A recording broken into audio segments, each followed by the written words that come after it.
Machine learning has gotten a big boost from artificial neural networks. An artificial neural network is an AI system that mimics the structure of the human brain.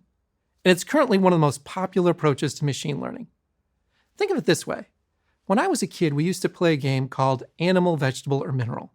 The point of the game was simple. Someone would think of an item, then all the other kids would ask questions about what the item was. We'd ask things like, does it have fur? Is it bigger than a house? Then in another round, we'd ask if it's alive. Does it make noise? After each round, we would start to zoom in to identify the item. Then at the end, we started making guesses. Is it a horse? Is it a cat? Is it a dog? An artificial neural network uses a very similar approach, except instead of asking questions, the neural network uses hundreds or even millions of numerical dials.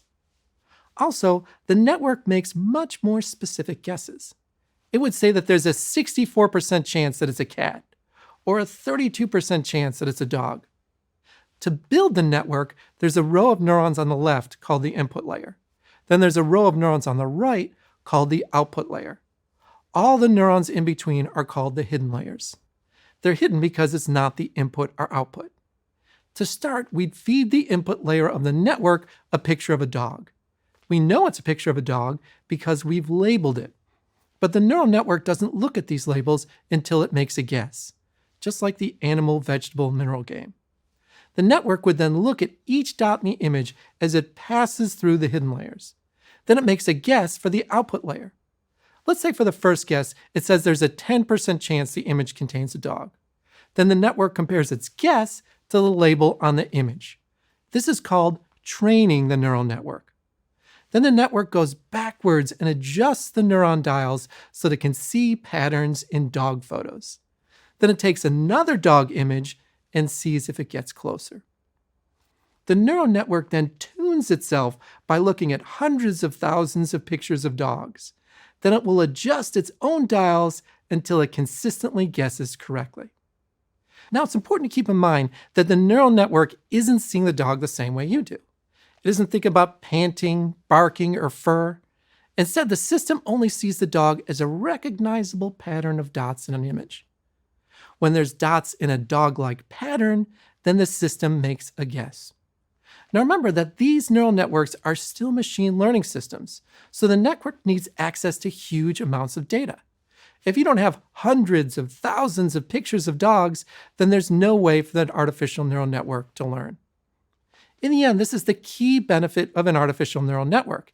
It can train itself to understand patterns and recognize that input when looking through massive amounts of data. Imagine a computer that didn't need to be programmed. The system could learn the same way you do, just by observing the world. You've seen that earlier AI systems used a symbolic approach. The idea was that if the system recognized symbols, then it would start to seem intelligent. One of the key challenges was that programmers worked with experts to create the system.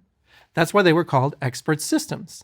Later, computer scientists gave up on this approach because it created too many combinations. They decided that you couldn't just program intelligence into a system, but maybe you could program a system to become intelligent through observation. It wouldn't feel, hear, see, or taste like a human. Instead, it would learn by sensing data. In 1959, a computer scientist named Arthur Samuel created a checkers program that could learn by playing against itself. It played both sides of the board and taught itself strategy through observation. The more the machine played, the more it saw patterns on how to win. Computer scientists didn't program the machine to play checkers. It learned through its own experience. Arthur Samuels called this idea machine learning. This was different from symbolic systems. No human programmed the moves and countermoves. Instead, the system was designed to learn and improve on its own. The system would quickly learn new checker strategies, and after a short period of time, it consistently beat its programmer. Machine learning was a breakthrough discovery. There was only one downside. These systems could play games, but in the 1950s, there wasn't that much digital data. Remember that machine learning uses data as its 5 senses. So without data, it could only find the simplest patterns. But that all changed at the beginning of the 1990s. The explosion of the internet suddenly had everyday people creating huge amounts of data. The 1990s was a time of explosive growth for machine learning systems. The new data was like water that poured over the dry fields of artificial intelligence. At this point, machine learning systems had the fuel they needed to become more intelligent. So if you wanted to teach the system on how to identify a cat, you had access to millions of cat pictures online. Computer scientists began to create newer machine learning algorithms. There were even some researchers that started to create systems that were designed to mimic the human brain. One of the big advantages of learning through data is that machines could continue to grow with more data. If the machine finds new patterns, it can adapt to the new information. But it's important to keep in mind that you still run into some of the same challenges. The machine learning system is still just identifying patterns. Still, in the last few years, machine learning has been the fastest growing area in AI. As the amount of data increases, this area has even shown more promise. Organizations are constantly collecting vast amounts of new data. So now the big challenge has become figuring out what to do with all this information. In a sense, you have artificial intelligence systems looking through your data and letting your organization see what it finds.